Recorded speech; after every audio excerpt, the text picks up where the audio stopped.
আসসালামু আলাইকুম। Hello everyone, আশা করি সবাই ভালো আছেন। কবুতরের জন্য ডিমের খোসাগুলো রোদে শুকাতে দিয়েছিলাম, তো ভালোভাবে গুঁড়া করে এখন খেতে দিচ্ছি। কারণ কালকের আগের দিন আমার কবুতর একটা ডিম পেড়েছে অনেক দিন পর। এদের মল্টিং হয়েছে। মল্টিং মানে হলো কবুতরের পাখা, লোম এগুলো সব ঝরে পড়ে যায় এবং নতুন করে পাখা গজায় এই সময়টায়। কারণ বর্ষাকালে আর শীতের 2 থেকে 3 মাস আগে কবুতরের সব এরকম লোম ঝরে যায় এবং নতুন করে পাখা গজায়। তার জন্য কবুতরের ক্যালসিয়ামের প্রয়োজন হয় খুব, মানে শরীরের পাখা সব পড়ে গেলে ক্যালসিয়াম পড়ে যায়, তার জন্য কবুতরগুলো ডিম দিতে পারে না ক্যালসিয়ামের জন্য। তো আমি সবসময় ডিমের খোসা গুঁড়া করে ছোটো করে খেতে দেই। তার জন্য আমার কবুতরটা খুব তাড়াতাড়ি ডিম পেড়েছে, প্রায় 10 দিন হবে এরকম রেস্টে ছিল। সচরাচর কবুতরের বাচ্চা 20 দিন হলে আমি জবে করে খেয়ে ফেলি, এরপরে 2 থেকে 3 দিন পরেই আবার নতুন করে ডিম পাড়ে। কিন্তু এবার 10 দিন এরকম রেস্টে ছিল কবুতরগুলো। তারপর কালকের আগের দিন একটা ডিম পেড়েছে আর আজকে একটা ডিম পারবে। তো এই ডিমটা আমি আলাদাভাবে রেখে দিয়েছি, কারণ যদি ডিমটা সাথে থাকতো তাহলে আগে এই ডিমটাকে তা দিত এবং একদিন আগে এই ডিম থেকে বাচ্চা ফুটতো আর অন্য ডিমটা একদিন পর ফুটতো। আর এভাবে ফুটলে ছোট বড় বাচ্চা হয়ে যায়। ছোট বাচ্চাটাকে খাওয়াতে চায় না, বড় বাচ্চাটায় বেশি খেয়ে তাড়াতাড়ি বড় হয়ে যায়। এক পর্যায়ে ছোট বাচ্চাটা দুর্বল হয়ে মারা যায়। তো এরকম ভুল আরও আগে করেছিলাম, তার জন্য এখন এইসব ভুল করি না। এখন কবুতরকে কিছু পরিমাণ খাবার দিয়ে দিচ্ছি, কারণ একটু পরে এটা ডিম পাড়বে। আর নিচের ভালোভাবে ময়লাগুলো পরিষ্কার করে দিতে হবে। ফ্লোরে প্রচুর পরিমাণে ময়লা জমে আছে। আর কবুতরের এই বাচ্চাটা, যে বাচ্চাটা একটা মারা গিয়েছিল আর একটা বাচ্চা ছিল, তো সেই বাচ্চাটা বেশ পরিমাণ বড় হয়ে গিয়েছে। বাচ্চা ফোটার পরে এই পাত্রটা ভালোভাবে পরিষ্কার করে নেই, কারণ ছোট ছোট বাচ্চা মলমূত্র করলে সেগুলোতে মাছি বসে সেখানে ছোট ছোট মাছি ডিম ছাড়ে এবং এক পর্যায়ে সেখান থেকে মাছির লার্ভা এক পর্যায়ে খুব বড় হয়ে যায়। তো এরকম কিছু পরিমাণ লার্ভা মাছি ছেড়েছে, কারণ আমি পরিষ্কার করি নেই বাচ্চা ফোটার পর থেকে। আরও 2 দিন আগে পরিষ্কার করা দরকার ছিল।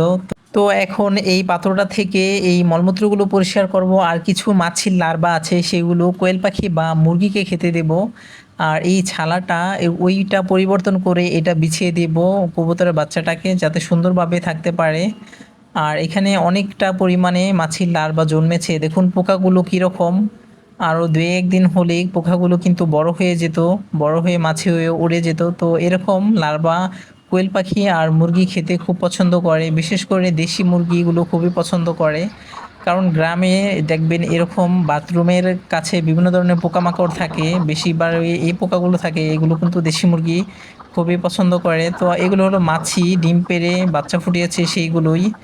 তো দেখুন কিভাবে এই কালো মুরগিটা খাচ্ছে আর বড় মুরগিটাও বেশ ভালোভাবে খাচ্ছে। পাত্রের মধ্যে কিছু পরিমাণ মাছের লার্ভা আছে, সেগুলো আমি কোয়েল পাখিকে দিয়ে দিব, যাতে কোয়েল পাখি শরীরে পুষ্টি পায় এবং শরীরে একটু ওজন তাড়াতাড়ি আসে। আর আমার 2টা কোয়েল পাখি খাঁচা থেকে বের হয়ে গিয়েছে। এটা হলো নর কোয়েল পাখিটা আর এই পাশেটা হলো মাদি।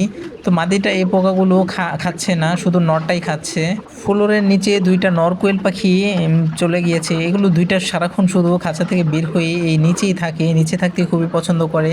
তো আমি ভাবছি কালকে এই কোয়েল পাখিগুলো আমার দোতলা খাঁচার মধ্যে রেখে দেবো। আর কারণ নিচতলা খাঁচার মধ্যে রাখলে কোয়েল পাখি 2টা বের হয়ে যায়, অনেক সময় বারান্দায় উড়েও চলে যেতে পারে। তার জন্য এরকম রিস্ক আর নিব না, কারণ উপরে তুলে দিব, তাহলে কোয়েল পাখিগুলো বের হতে পারবে না।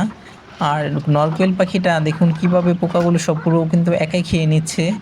এই পাশে সোনালী মুরগির বাচ্চাটাও তেমনটা পোকামাকড় খায় না, কিন্তু উপরের মুরগিগুলো খায়।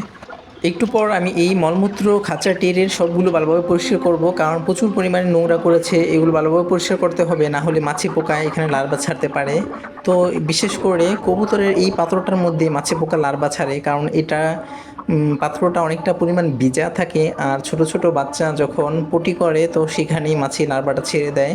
আর আমার নিচের আরেক জোড়া কবুতর আছে, সেখানে বাচ্চা ফুটলে এরকম কোনো মাছি লার্ভা ছাড়ে না, কারণ পাত্রটা শুকিয়ে যায় এবং সেখানে কোনো পানি ভিজা থাকে না, যার জন্য মাছি ডিম দিতে পারে না।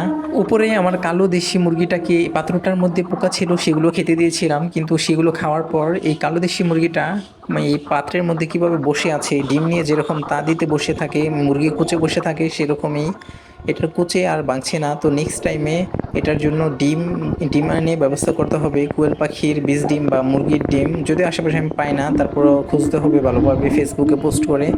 তো আমি যখন এই ডিমটা দিয়েছিলাম কবুতরকে, একটু পরে দেখি আরেকটা ডিম পেড়ে কবুতর বসে আছে। আর খাঁচার সব মলমূত্র পরিষ্কার করে খাবার পানি পরিবর্তন করে আমি গোসল করে এসে দেখি আমার কবুতরটা ডিম পেড়েছে। তো সবাই ভালো থাকবেন। আমার ভিডিওটা ভালো লাগলে একটা লাইক, কমেন্ট আর সাবস্ক্রাইব করার অনুরোধ রইল। আল্লাহ হাফেজ।